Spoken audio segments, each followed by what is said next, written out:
What's up, wrestling fans? It's Black Couch Booking here with a brand new video. If you're new to the channel, please subscribe. Please go check out my old content because I think you won't be disappointed. We have great conversations on here, and you know what I'm saying? I mix it up with y'all in the comment section as well. But thank you all for love and support thus far. It really been, great. I've been growing so much. I've been uploading for over a year and a half, and to make it this far is something I never thought I could do. So I do appreciate it, and thank you. Even if you're not subscribed and you just watch for the first time, thank you. Please leave a like.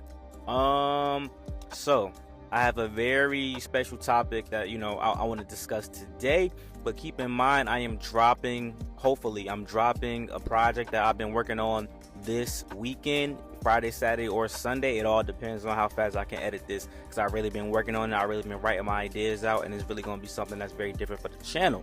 But that's not why you're here. You're here for the thumbnail. Everybody in the community tab thought that I was going to make a video about why Sexy Red is either good or bad for the WWE. And let me say this, I'll get that out the way very quickly. I am not the biggest Sexy Red fan. As the music and as her influence and what she represents. However, I can say her being on NXT was not bad at all.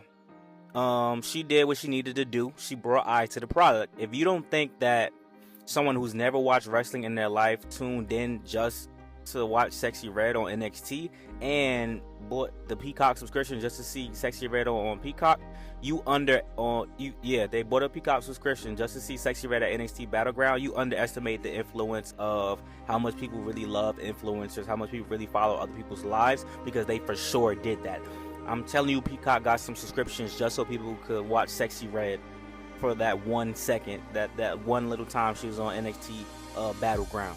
So I'm not mad at it. She bringing eyes to the product, and that's perfectly fine. Which brings me into the point of this video: is Shawn Michaels, the Heartbreak Kid, bringing back femininity into the WWE? I would like to say yes. So this is very objective to what you think it means to be feminine. Obviously, I'm a guy. I'm a man. And it might not really be my place to even say what does it mean to be a feminine woman. But from what I've seen for the past, since Triple H and even a little bit before Triple H, a lot of the women that have been booked to be the top and to be dominant have not necessarily used the most feminine qualities in their character. And to do so, for example, you see a Bianca Belair, you see a Rhea Ripley, you see a Raquel Rodriguez, even though she's not the top right now, they're good looking women and they look feminine. It's not like they look like, big, strong, brolic dudes or anything like that, strong face head ass, but they look good and they have muscles. They're strong, they're dominant, they crush weaker competition. One of my faves, Zelina Vega, my future ex-wife, Rhea Ripley, her had a great match. She kicked Zelina Vega's ass. My New Jersey queen, Jersey in the building, Liv Morgan, not strong, not brolic. She's the most feminine champion I've seen in the last few years. Though Triple H used to date China. Obviously, Triple H knows what it means to be with a big, strong woman, and Triple H was a big, strong guy back in the day. So it would make sense, and he was under the Vince McMahon regime and learned a lot from him. So it would make sense that he would favor the big, strong, brolic, blocky women, because it's easier to book because they're dominant, and it makes sense. Like, if a woman has all these muscles, she shouldn't lose to somebody who's hella skinny. Or if a woman is bigger, like a Nia Jax or a Piper, it doesn't like stunt your belief that they will be kicking people's ass.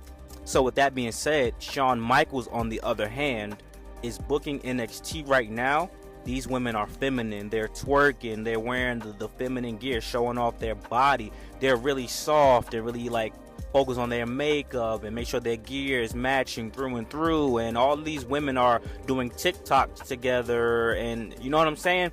It's very more so feminine than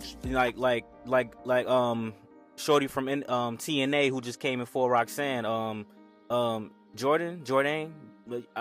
My bad, I butcher her name, but y'all know who I'm talking about. She's like masculine. She's very muscly in TNA. Triple H would love to have her in the WWE, I'm sure, and he will book her to be, a future champion in some way, shape, or form.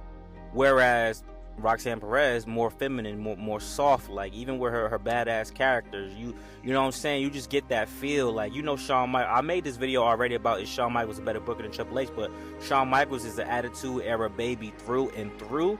And back in Shawn Michaels' day, before he was saved and found God, like, the women was sexy wearing bikinis. It wasn't even wrestling that well, which is why I'm sure he doesn't mind the little mistakes and things here and there that the women do. Like yesterday, when Kalani, she was doing the her promo or whatever, because she won the NXT North American Women's Championship, but people were saying it was a time constraint, but I think she's just green. Like, she didn't know how to use the crowd and take the moment. Like, when they were saying you deserve it, you're supposed to let the crowd say you deserve it, she was like trying to talk through and over them and stuff like that. That might be a thing of nervousness, or it might be a thing of a time constraint, but I think she's just green. She doesn't really know better. I would say that's probably the case, which is absolutely fine, man. You know, shout out to her. I wanted Jada Parker to win. Everybody knows I'm a Jada Parker fan, not just because she looks good. I think I like her persona, and I like what she actually does in the ring. But I wanted Jada Parker, or Soul could have won, or I like Lash Legend. A lot of people think she's kind of being overrated right now, but I mean, how could she be overrated? She's in NXT. I don't understand. You're supposed to, NXT ratings compared to WWE ratings, like a 10 in NXT is like a 5 for WWE. It's like the developmental league. So I don't understand. But anyway, I do think Shawn Michaels is bringing that femininity back to WWE, which is, I think he gave Triple H an idea for Liv Morgan. I think he told Triple H, listen, you don't want to make the same mistake that was made with Liv Morgan's first title reign, when she won the Money in the Bank SmackDown Women's Championship. What we should do is put her in a storyline that can actually hone in on her skill set. She's not the greatest in-ring worker, but what she does on the mic and what she does as a character is very great, which is why the kissing, the fake boyfriend, everybody know Dominic Mysterio is married, but it's an interesting story to see Liv Morgan is going after Dominic Mysterio, even if it's just to get at Rhea Ripley, which is also not Dominic's real girlfriend in real life. Rhea Ripley is with Buddy Matthews, about to get married.